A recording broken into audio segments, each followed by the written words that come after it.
सभा में आए। मैंने उन्हें बड़ा मनाने का प्रयास किया, बड़ा अनुनय विनय किया, बड़ा आग्रह किया कि महाराज एक गाय नहीं आप 10 ले लो। लेकिन दोनों ब्राह्मण हटी थे, नहीं महाराज मुझे यही गाय चाहिए।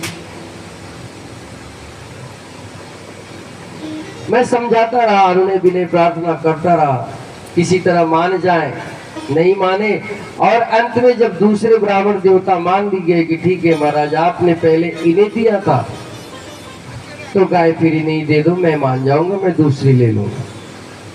तो पहले वाले ब्राह्मण देवता और ज्यादा हठी, दोनों बोले अब मुझे कोई गाय नहीं चाहिए। फिर वो भी नाराज होकर चले गए और दूसरे ब्राह्मण देवता भी नाराज होकर चले गए। शायद उनके नाखुश होने के कारण से मुझे ये दंड मिला कि मुझे गिरगिट योनि प्राप्त है। तो मेरे भाई बहन यही कह रहा हूं कि जैसा समय अभी चल रहा है इस कलिकाल में, तो मनुष्य को कोशिश करना चाहिए हमेशा कि मनुष्य अच्छे पथ पर चले। देखो कलयुग है तो क्या हुआ, अभी भी बहुत चीजें अच्छी हैं और अभी जब तक हम लोग हैं तब तक कोई कलयुग नहीं है। जब तक भगवान की कथा हो रही है तब तक कोई कलयुग नहीं है। जब ये सब बंद होगा तब दिक्कतें आएगी, तब की तब देखी जाएगी। बोलो वृंदावन बिहारी लाल की जय। लेकिन ये हमारे लोगों की ही ड्यूटी है कि हम एक अच्छा कल छोड़कर जाए अपने बच्चों के लिए। अच्छा कल नहीं, हमारा फर्ज है ना।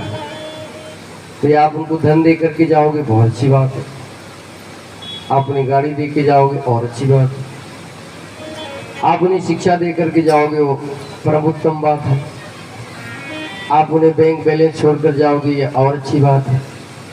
लेकिन वास्तविक रूप से उन्हें संस्कार, अपने धर्म की शिक्षा, ये बहुत जरूरी है। स्वच्छ वातावरण, पेड़ पौधे से सुसज्जित, जैसे अभी सुंदर वायु चल रही है, क्लीन है बिल्कुल, इस तरह का पर्यावरण, धरती जल से भरी हुई हो, आसमान साफ हो, समाज भय मुक्त हो। ऐसा कोई समाज, ऐसी धरती, ऐसा पर्यावरण, ऐसा आवरण हम अपने आने वाली पीढ़ी के लिए छोड़कर जाएं तो समझिए कि हमने एक अच्छे माता पिता का फर्ज निभाया। मैं गलत कह रहा हूँ? सब कुछ आपने दे दिया, बहुत पैसा भी दे दिया, बहुत गाड़ी भी दे दिया, घर भी दे दिया, मकान भी दे दिया, और वो बाहर निकले चोर डाकू लग गए, तो इसका मतलब स्वस्थ समाज छोड़कर हम नहीं गए, कोई कमी रह गई। यही बात ना भाई। अगर हम यहाँ से चौड़ा मोड़ तक जाऊं, पीछे 4 चोर डाकू लगे हों, मुझे छीन ले, हमारी बहन बेटी स्कूल जा रही हो, सुरक्षित ना जाए, भय में जाए, तो इसका मतलब हमने कोई कमी समाज में छोड़ दिया है। मेरा यही आग्रह, यही निवेदन बार बार सभी से रहता है। इसीलिए ये धर्म प्रचार, ये कथा, ये भागवत, ये राम कथा, ये सब चलता रहना चाहिए, इसकी बहुत ज़रूरत है।